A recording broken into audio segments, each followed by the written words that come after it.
was a crazed right-wing anti-trans extremist. This is a man who was radicalized by this show and by the Twitter account Libs of TikTok to hate transgendered people. And that's why this man walked into a bar, a gay bar, with a gun and started murdering people. He did that because he was taught by right-wing media outlets to despise and fear the non-binary community.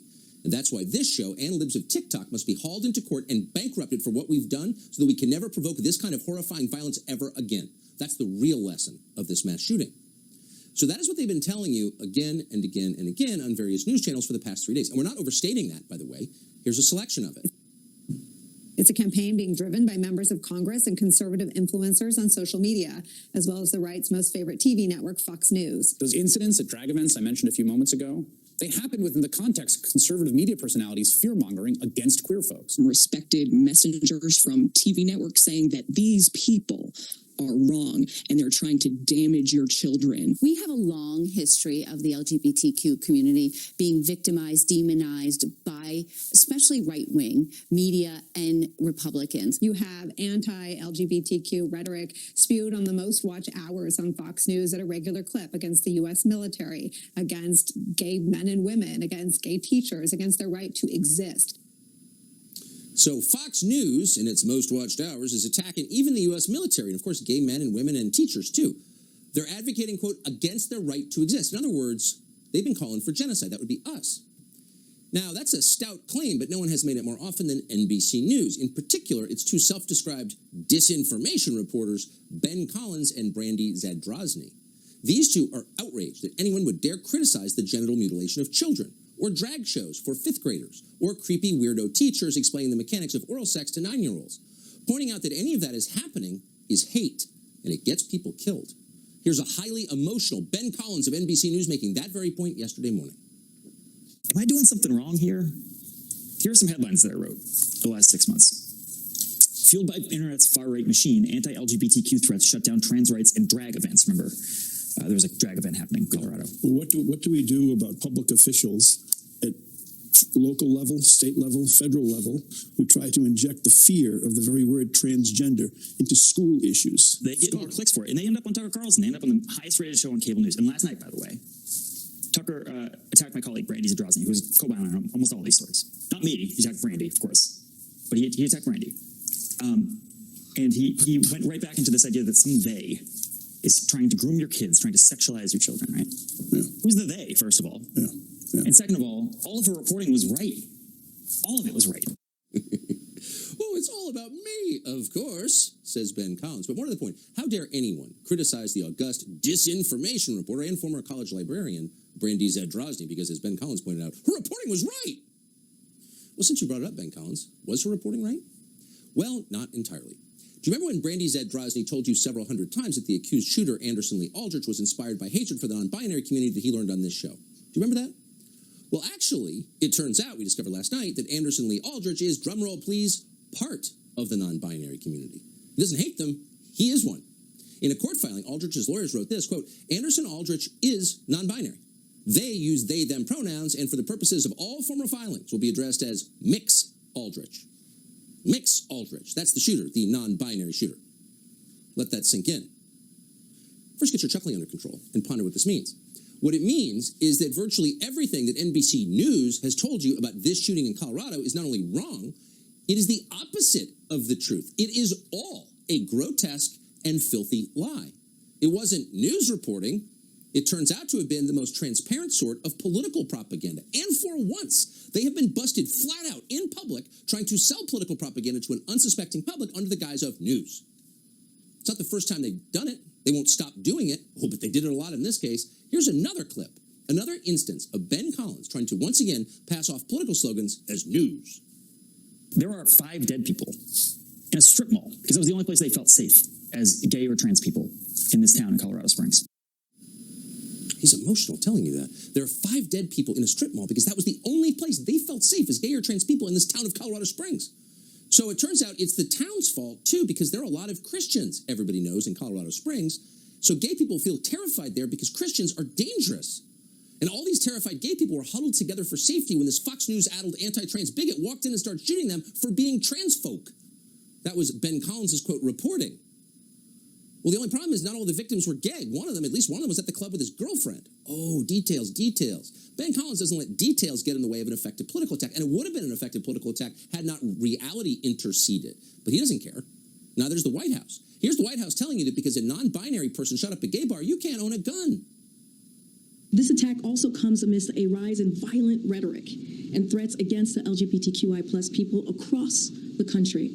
While we don't know yet for certain the motive of this attack, hate has no place in this country, and neither do military-style assault rifles, which is why we will continue to push for an assault weapons ban.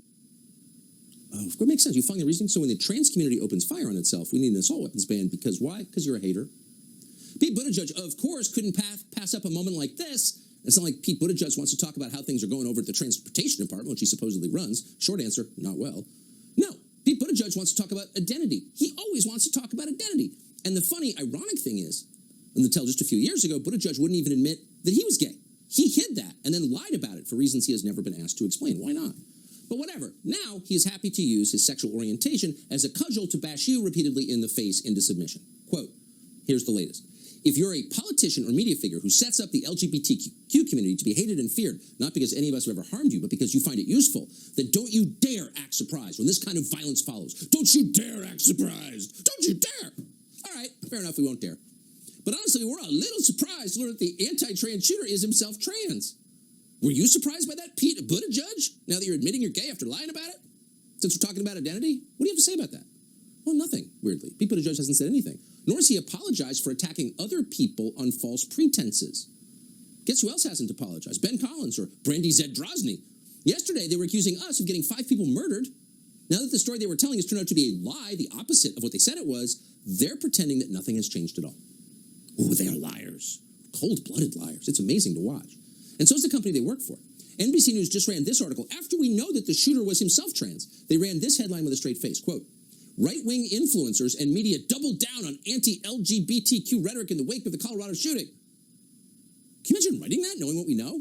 They had no problem with it. Then an editor at NBC called Benjamin Goggin added this, quote, if the shooter is non-binary, it doesn't change the fact the right-wing media is continuing to stoke hatred towards LGBTQ people after 5 people were killed at a gay bar.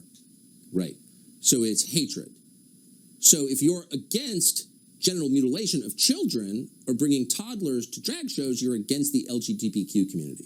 Well, of course, that's insane. There's nothing anti-gay about that. Most gay people aren't in favor of genital mutilation or bringing toddlers to drag shows.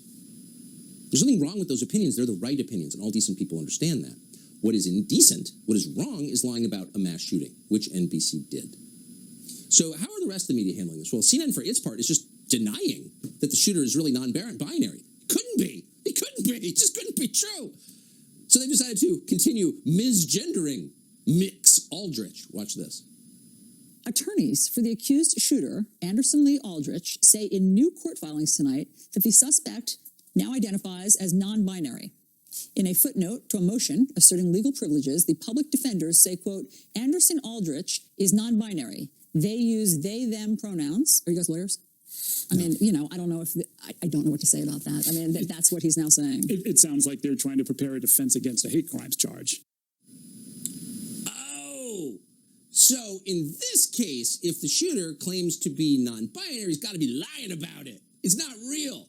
So we're not going to call the non-binary shooter Mix or observe his pronoun request. In fact, the whole pronoun thing is gone. Biology is back. He was born a man. He's still a man. Oh, it's unbelievable. So what they're doing, of course, is using an actual tragedy, the murder of 5 people, for political reasons. And of course, it's not the first time they have done that. They're happy to use death for political advantage. They did it with George Floyd. They did it with Officer Brian Sicknick. And it's not the most recent anti-gay attack, by the way, that has turned out to be a total lie perpetuated by the media. Just a few days ago, a guy was caught throwing a rock at a gay bar in Hell's Kitchen, New York, on camera. So the media dutifully went out and interviewed the owner, who said, quote, it feels like yet another manifestation of hate against our community. A lot of big social media accounts ran with that story. More hate, more hate. So then, and this is a story that didn't get quite as much coverage, the police arrested the guy who did it. His name is Sean Cullion, and he was upset because of a dispute involving a friend. He didn't target the place because it's a gay bar. In fact, and we're quoting now from the rock thrower, I'm gay myself. I mean, come on. Shouldn't someone apologize? Shouldn't someone admit that they got the facts wrong? and slandered half the country on the basis of wrong facts? No, never admit it, never apologize. Keep moving on. Pick another story to beat you over the head with. So Matt Walsh has been following these stories. He has been repeatedly attacked by name by NBC News for his dangerous anti-trans murder-inspiring bigotry. We want to see how he's holding up in the face of that. Matt Walsh, great to see you tonight. You were called out repeatedly by name, not just some guy, but Matt Walsh. Matt Walsh is responsible for this mass murder. Now that we learned what we learned last night, how do you assess this? Well, I mean, we're all owed apologies, but I'm not going to. I've seen these people enough to know that I'm not going to sit around holding my breath waiting for the apology. I think it's just a really kind of amazing to watch, especially that clip you played of CNN, where they immediately just deny this person's self-identity. And I think that the point that we want to get across is that if you're on the left, okay, you can't do that.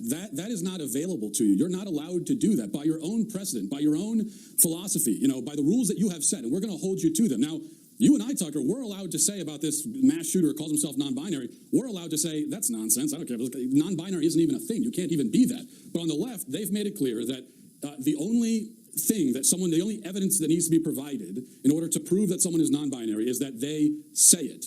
And what they've also told us repeatedly is that the idea that somebody would adopt one of these identities, in a self-serving way, like, for example, a convicted male felon who's in prison who all of a sudden discovers his inner female identity, to speculate that maybe he's doing that so he could have access to female inmates in women's prisons. We're told that, you can't speculate that. That's an awful thing to even suggest. So that's them saying that, which means that they're stuck with this. I mean, as far as they're concerned, this person is non-binary.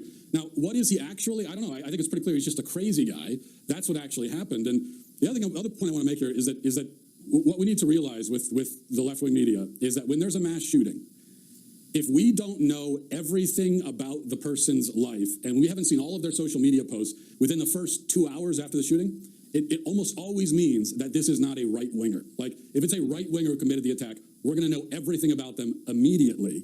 But it was very suspicious and conspicuous that up until 2-3 days passed, and we knew almost nothing about this guy. All we had was the speculation from the media, and then this shoe drops telling us that, actually, he identifies as non-binary. So that's not a coincidence. They gave themselves time, right, to get their preferred narrative out before the truth got out. Well, that's exactly right. And in fact, all of this speculation, all of it wrong, has taken place before we had any real facts about this guy. In fact, I think we just got the first video of the shooter, and I want to put it on the screen now. I haven't even seen this. Here it is. Could the defendant please state his name?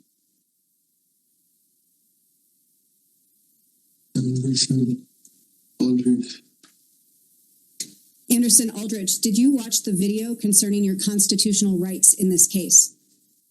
Yes. Do you have any questions about those rights? No. And not for the first time, I think, watching video of an accused mass shooter, why are we ignoring the potential role of pharmaceuticals in this? I mean, that guy's impaired in some way. And we find that, not in all mass shooters, but an awful lot, are on some kind of prescribed psychiatric medication, but we're not allowed to talk about that because we take ads from Pfizer or something? Why does no one ever say this? Yeah, that's one of the things that makes it so unfortunate, to put it mildly, that the left is determined to politicize these things immediately and use it as political ammunition, because what it means is that we can't have any actual needed conversation about why this stuff happens. Like, as you point out, pharmaceuticals. Also, one of the few details we know about this guy is that he comes from a broken home. His mother's has warrants out for her arrest. His father is estranged. It's like a porn star, drug smuggler. I mean, he comes from this tumultuous, totally broken home, which of course doesn't begin to excuse it, but it does. Of course not. It does indicate that when kids are raised in these kinds of environments, it makes it much more likely that they're going to lash out violently. That's a conversation we should really be having about the effects of broken homes and the disintegration of the nuclear family and how that contributes to violence. But we can't talk about any of that, because as soon as the left realizes that they can't use it for their political advantage, we don't talk about it anymore, and it just goes away. And that's why this story is going away as far as the media is concerned. Yeah, Fox News, Second Amendment, Fox News, Second Amendment. I mean, it's very tired. Matt Walsh, let me apologize to you for all the attacks you have taken unfairly on this. Great to see you tonight.